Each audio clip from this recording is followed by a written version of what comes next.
It is not much to say that 9/10 of that decoction which passes under the name of coffee is unworthy to be so called, and that many persons live and die without ever tasting a really good cup of that delicious beverage. As a nation, the American people want the best of everything, and intend to have that best. Furthermore, they are very properly and intelligently eager to turn it into the greatest advantage. But what avails the best raw material if it be not prepared in such a manner as to develop and secure its subtle, delicate, volatile, and enlivening qualities?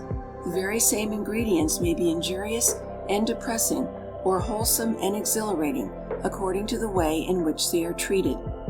The 6 cups of coffee offered to the reader by 6 of the foremost authorities regarding cooking will bring a new and healthful stimulus to prepare that refreshing drink in a manner which shall leave nothing to be desired.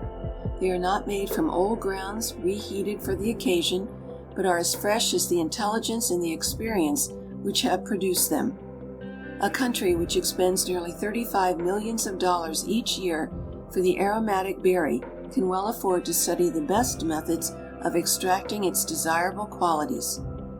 In those family circles where good housekeeping is the rule, not the exception, it is to be hoped that this little book will be welcomed as a useful friend and interesting companion. Coffee 1, as prepared by Maria Parloa. In war times, after a battle or a long march, how the soldiers enjoyed their coffee, and in many cases it was pretty poor coffee, too, though to them it seemed fit for the gods. The delicious aroma which arose made their feelings of weariness or depression vanish for a while, and the beverage itself cheered them in a marked degree. Nothing could take its place. Nothing can take its place today. The consumption of coffee in this country is enormous. Rich and poor alike must have it, but it is a common complaint that a cup of good coffee is the exception rather than the rule. Considering the low price of the raw material, this should not be the case. People are prone to think that they know all there is to be known about coffee, and do not take pains to learn what special qualities different brands possess, and what the most approved modes of making coffee are. Time was when a Mexican or South or Central American coffee was considered an inferior article. Today, some of the best coffees come from these places.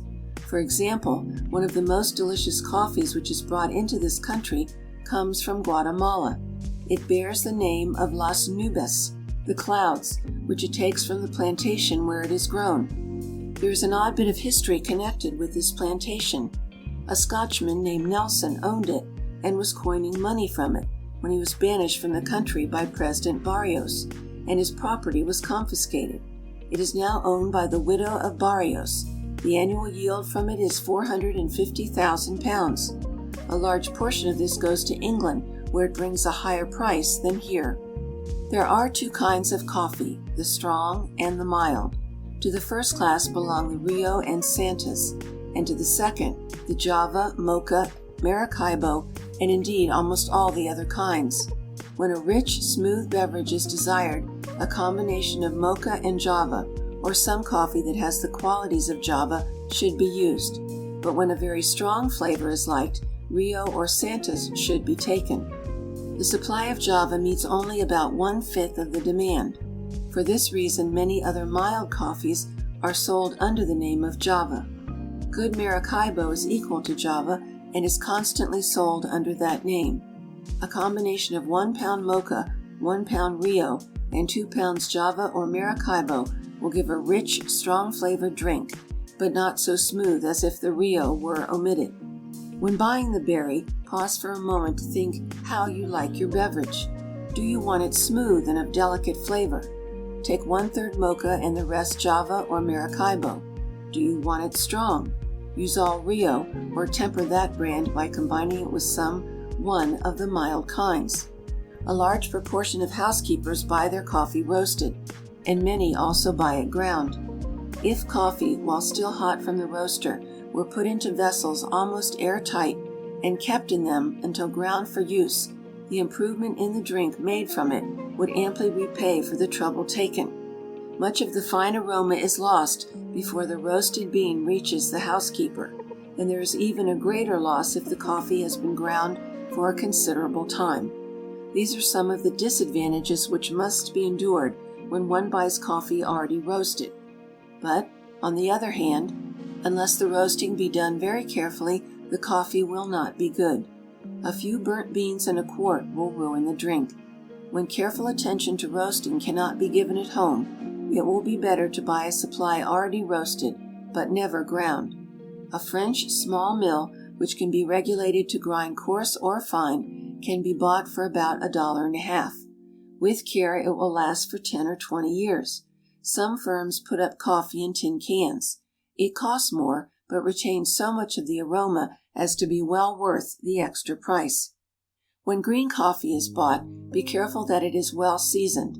It should have a brownish or yellowish tint, which comes only with years of seasoning. The best way to do, when it is possible, is to buy green coffee by the sack and keep it stored in a sweet, dry place, say the attic, for 2 or 3 years. In that time it will have become sufficiently mellowed. To roast coffee, put the green beans into a large dripping pan, being sure that the pan is perfectly clean. Have the coffee about an inch deep. Place the pan in a moderate oven, stir frequently, and at the end of half an hour, increase the heat of the oven. From this time until the beans are sufficiently browned, there should be a stirring every 3 or 4 minutes. When the coffee is almost a chestnut color, remove the pan from the oven, and for every quart add 1 tablespoonful of butter. Stir well, and while the coffee is still hot, put it into cans and cover closely. Coffee absorbs moisture and odors.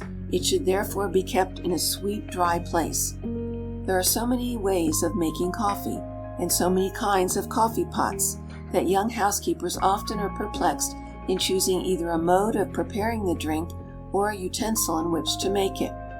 If a few principles be carefully observed, a perfect result may be counted as a certainty, provided of course that the ground coffee be good. The berries should be heated before or after grinding. The coffee pot should be entirely clean, without a particle of old coffee grounds in it. The coffee should not be subjected to long boiling, as this will dissipate the aroma and produce a rather bitter drink. Coffee that is not boiled at all is very smooth and free of bitter flavor. All coffee should be served hot, and as soon as possible after being made. Always serve cream or hot milk with it. Heat the milk to the boiling point, but do not let it boil. Tastes vary as to the proper strength of coffee. The rules given in this article are for a strong drink, and where only moderate strength is desired. Use but half the quantity of dry coffee for the quantity of water stated.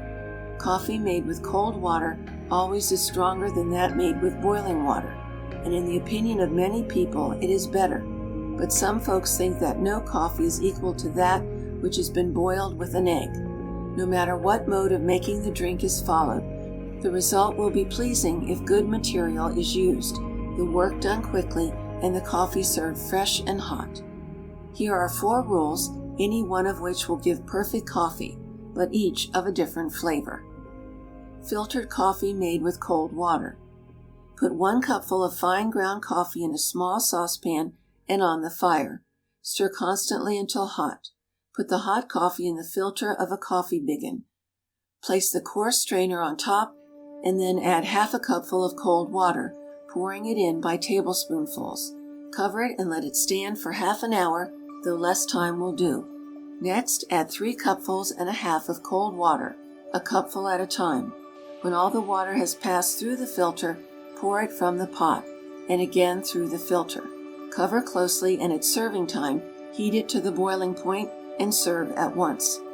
One advantage in using cold filtered water is that the coffee may be made at any time in the day and heated when required. If to be served after dinner, it will be better if made with 3 cupfuls of water instead of 4. This coffee will be perfectly clear and of a fine color. The flavor will be rich, smooth, and delightful. Filtered coffee made with boiling water. Heat 1 cupful of fine ground coffee in the manner described in the preceding receipt, and put it in the filter of the coffee biggin. Put the biggin in a pan with a little boiling water and place it on the stove. Pour a gill of boiling water on the coffee, cover and let it stand for 5 minutes. At the end of that time, add half a pint of boiling water and continue to add boiling water by the half pint at intervals of 3 minutes until a quart of water has been used in all. Serve the coffee at once, or the coffee may be passed through the filter a second time, giving a stronger cup. Filtered coffee never should be boiled. Placing the pot in the pan of boiling water keeps the coffee at the boiling point and yet protects it from a boiling. Boiled coffee made with cold water. Heat a cupful of coffee, ground rather coarse, and put it in a bowl with 1 pint of cold water. Cover closely and let it soak for an hour or more. Break an egg into the bowl with the coffee and stir well. Put this mixture into the coffee pot and place on the fire. Heat slowly to the boiling point, then add a pint of boiling water and boil gently for 5 minutes. Now add a gill of cold water and set the pot back where its contents cannot boil. At the end of 3 minutes, strain into a hot pot and serve at once. This coffee will be stronger than that made with boiling water. Its flavor, too, will be somewhat different. Boiled coffee made with boiling water. Heat 1 cupful of coffee, ground rather coarse. Put it into a coffee pot and add an egg. Stir well and add a quart of boiling water. Place over the fire and stir until the coffee boils up. Now stir the coffee and egg down and then shut down the cover and set the pot where its contents will only simmer during the next 5 minutes. At the end of that time, add a gill of cold water.